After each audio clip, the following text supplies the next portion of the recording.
Hello everyone, and welcome to Bev's Repair Bench.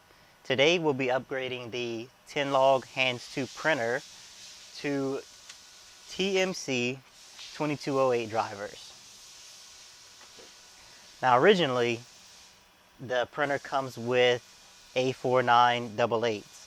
Those are really good drivers. They're still very popular, although now the TMC2208s, TMC2209s, and even the 2130s, I believe, are becoming more and more normal, especially as we see 32-bit boards becoming the mainstream. But the A4988s are still really great drivers.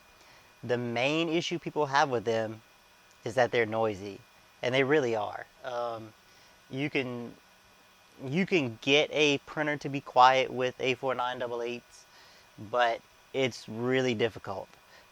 Whereas TMC2208s and its cousins, they're naturally silent drivers.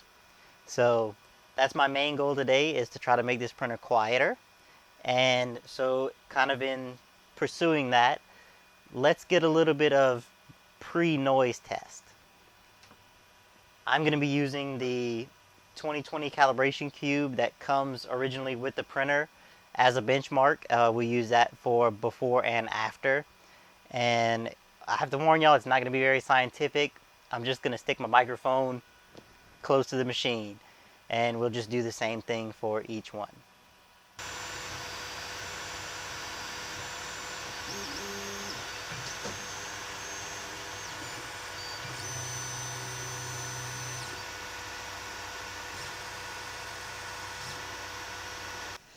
Alright, so I think what we'll do is we'll kind of do the more mechanical part of actually taking the bottom of the printer off first, and then we'll get into mounting heat sinks and stuff on the drivers.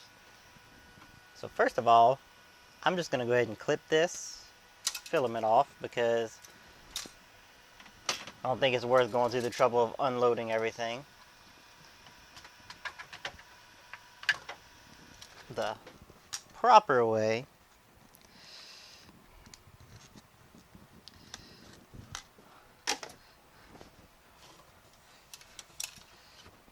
I think another upgrade that this machine would benefit from would be the Noctua fans, the really quiet running fans.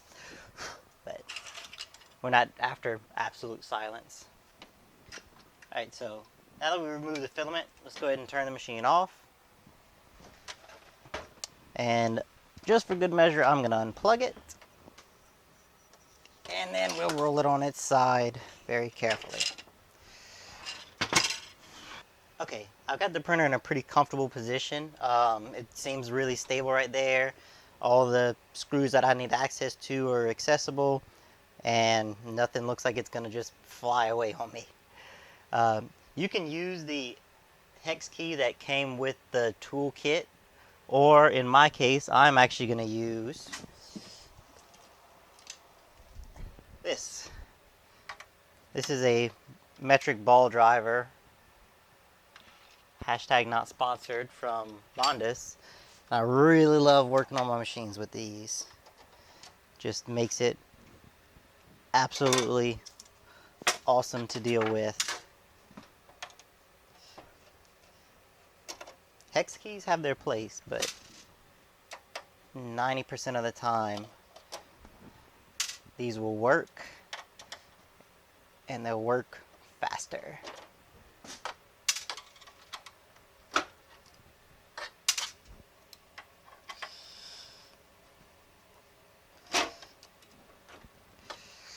Now you have to be careful whenever you're removing this, because it does have two fans mounted on it, but they have fairly long leads.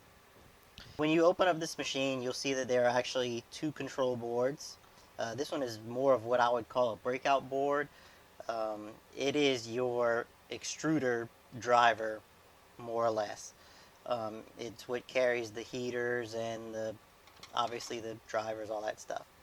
So this will be extruder 2, extruder 1, and then over here on this board you'll have X2, Z2, Z1, Y, which is just going to be a single for the Y axis, and then your X1. Because remember, on this machine we have two independent Z-axis. If you watch the home sequence, you'll actually see how they kind of work back and forth. But that's why this machine needs 7 drivers, because it is technically a 7-axis machine. Alright, so here we have our box. Let's go ahead and open it. And inside you'll have this QR code you can scan, and it'll bring you to some instructions and a little video. But you're already at a video, my video. Also on the back of the card you'll find QR codes that'll send you to their AliExpress, their Facebook, their official website, and Amazon. By the way, these drivers are on Amazon for like $37 as of November 2020. So the first thing we're going to do is attach the heat sinks. And for me, I'm going to take a little bit of 99% isopropyl alcohol on a Q-tip. And I know a lot of people are probably thinking, you don't use Q-tips to do that because it can leave fuzzies. If I see a fuzzy, I will remove a fuzzy. But I'm just going to clean these pads where the heat sinks are going to mount, just to make sure that fingerprints, oils, things like that are not on there. I'm also thinking about how a grown man has just said fuzzy twice in one sentence. Who cares?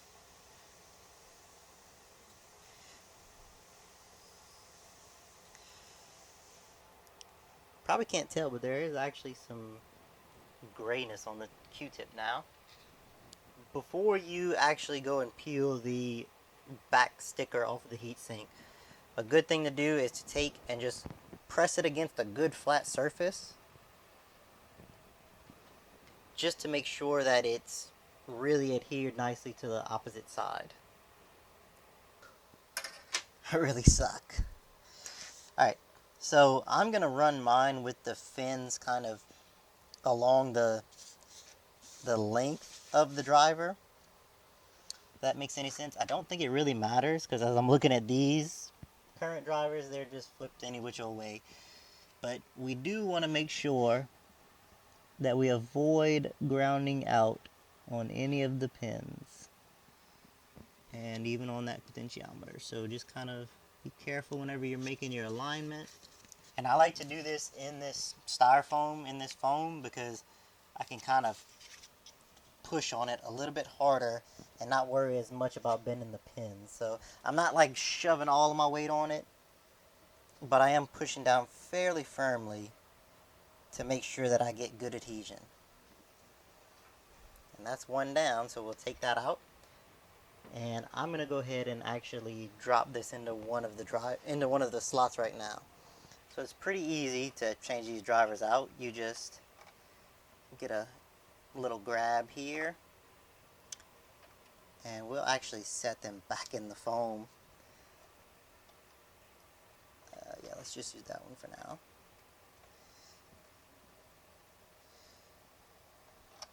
And we want to make sure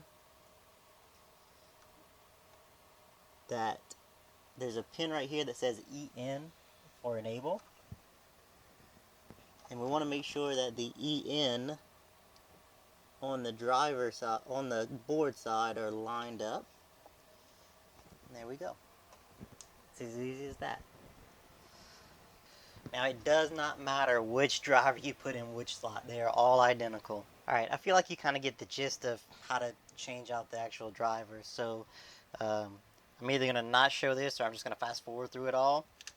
And we'll pick back up on uploading firmware.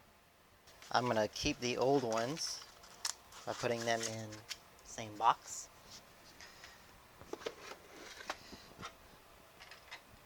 Should never need them again, but you never know. Okay, we've got all the drivers installed, and I think what I'll do is, instead of buttoning the printer back up, I'm going to go ahead and download the firmware with everything open, because I'm really not sure. I don't think that I have to unplug the TFT, but just in case, I want it open. So let's go ahead and go to the computer, I guess. Actually, before we go into the computer, I know that I need to plug in to my USB port. Need something to block that up. This will work.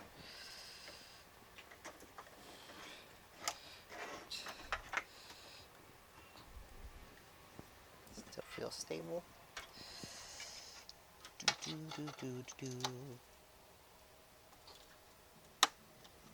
Okay. Alright, so to download the firmware is actually, it was a little bit confusing. Watching I actually went through Tenlog's video, and it was really quick pace, so I had to watch it a few times. So I'm gonna try to slow my pace down to where it's easier to follow. I keep on having some camera issues, so I'll just kind of show you where I'm at in the process.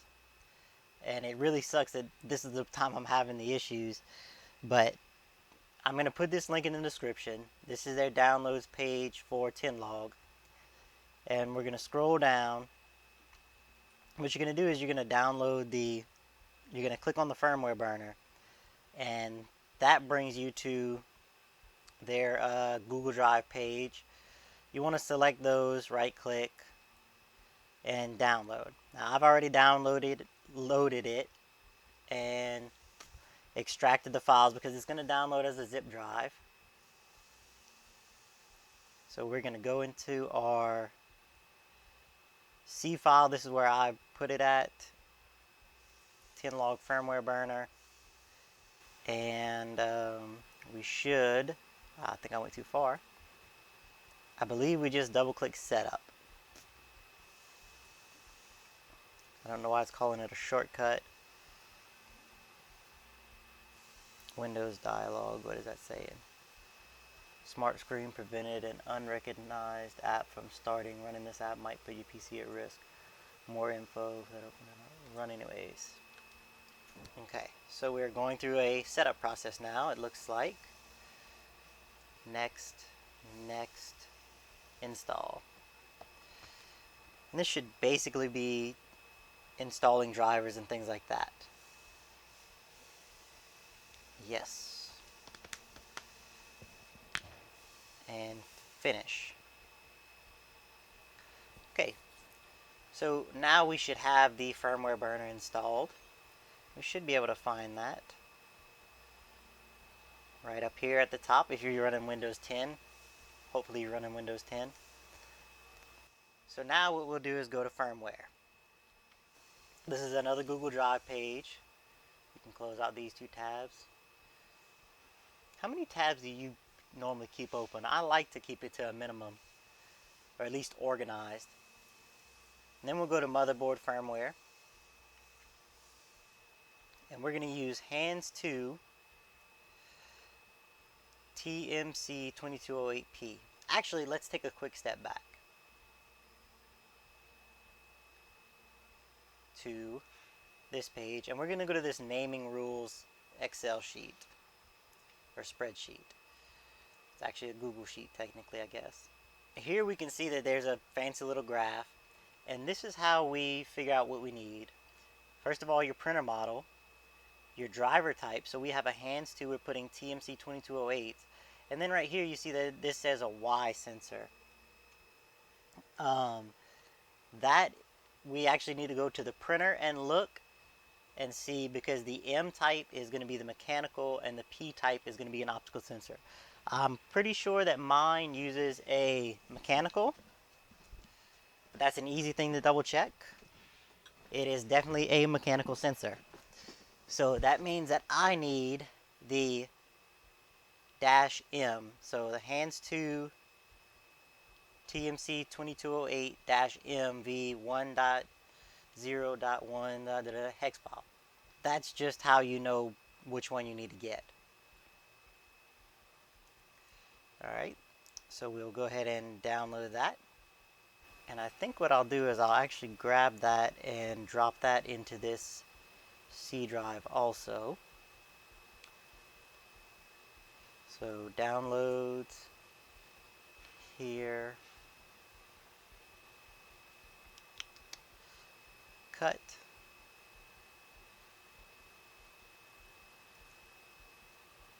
and let's paste that. So now let's go to our firmware burner.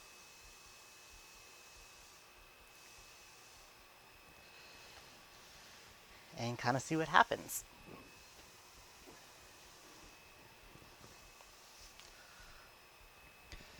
Okay, so we just want to make sure that everything is hooked up correctly. So COM3 is what our printer's on. I recommend not having any other printers hooked up at this point to the computer, just to make sure that you have the right one.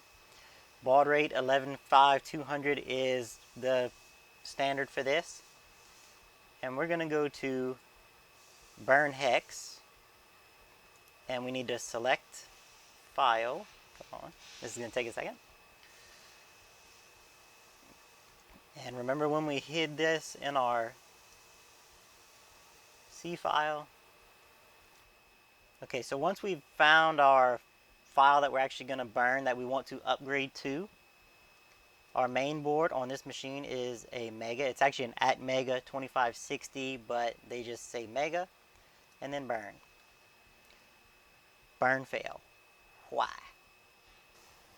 Okay, so I think what I'm doing wrong is I actually have the hex file. It's supposed to be in the root directory. So let's just paste. Continue. Yes. Okay, so now that it's in the root directory, let's go and try to select that file again from C. Hands to open and burn. Okay, we're not getting an instant burn fail, but we're already getting a not responding, so maybe it's going to take a little time. This is a pretty slow computer. Burn done. Okay, very nice. So I think that's going to be it. Let's go ahead and put this back.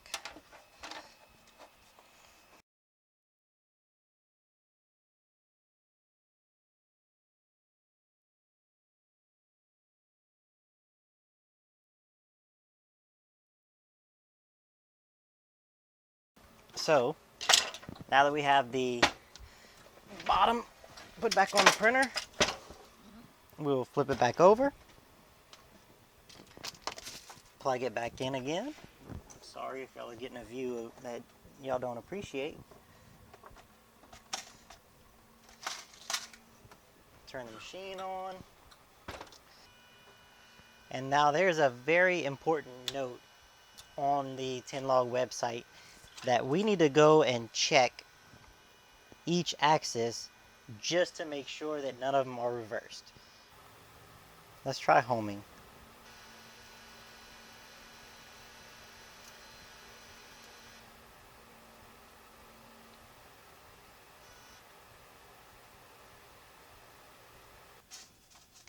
So it appears that everything is working except for that Z. So I think the first thing we'll do is take that out, look it over, and maybe swap the two Z axis around, two Z drivers around, just to see if the problem moves. And if it does move, then I possibly have a bad driver.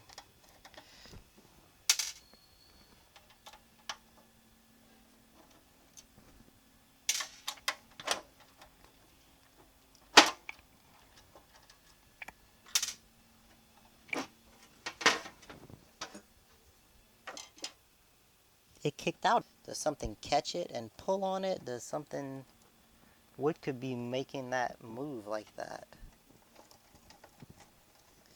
Is it whenever I flip the machine back over?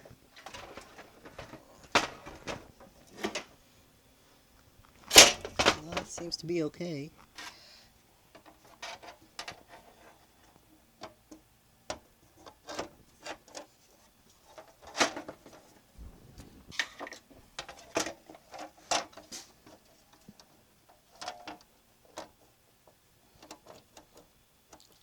Ah, I see the problem. Okay, so the problem looks like the screws on the fan are actually hitting the heatsink.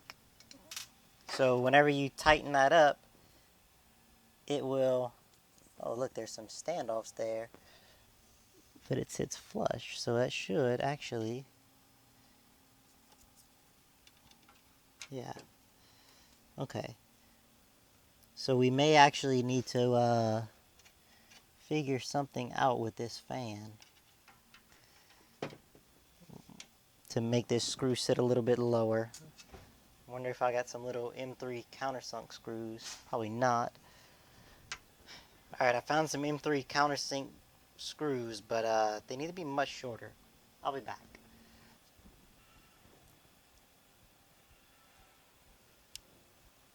Ta-da! Shortened screw. And a whole lot of hope.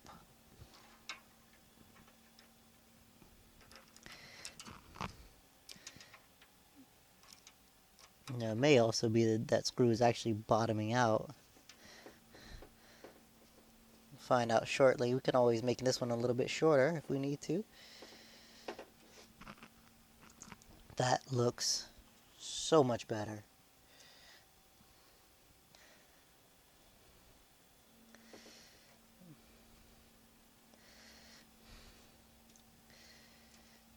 Oh, should probably use the right Allen wrench. Hex key, whatever you want to call it.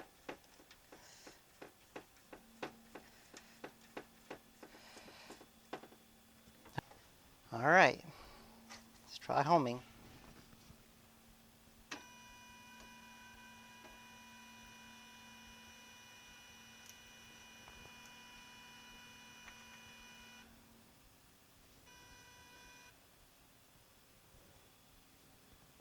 Okay, that looked like a success. Let's go ahead and turn the machine, and I will set up for the same sound test we did earlier, and that should be the next thing y'all see.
Alright guys, I think we'll go ahead and close this video out now. As you can see, this is really not a difficult upgrade. The only snag that I really hit was that screw on that fan. So just in the future, if you do want to do this, it's probably worthwhile to order an M3 by 10 millimeter countersunk head bolt or screw, whichever one you want to call it. I'm not getting into that argument. I think that'll make things a lot easier just from the get-go, is knowing that that is a problem that you have to anticipate. The software, the upgrading the firmware was a little bit tricky for me because I'm not a very good computer guy, but you know, I think most people can figure it out. If I can figure it out, you can figure it out. And as far as the benefits, I do think that the machine is substantially quieter. I think that that can actually be added on to if you were to use like Noctua fans or something like that. We may do that at a later date, but as far as the drivers, this printer is extremely quiet. I'm very satisfied with the way that they turned out, and I really like just the overall. I think that's a really good upgrade to this machine. I'm just going to go ahead and let this calibration cube finish out because I do actually want to double check and make sure that nothing mechanically moved while we were throwing the printer around. You know, I think I got a little bit rough with it trying to figure out that heatsink issue. And after that, we're going to do a full-fledged print. So, please like, subscribe, share. You can follow me on Instagram. My Instagram is Bev's Repair Bench. You obviously know my YouTube. Subscribe to that. I'm also on Twitch. It is Bevs_repair_bench is my username. And I stream this machine a lot. And MacGyver, really any print that I have going, I'll try to stream. So I'm on there all the time if you want to watch the machine print. You know, if you can't sleep, watch a print. Anyways, guys, thanks for watching, and I hope to see you again.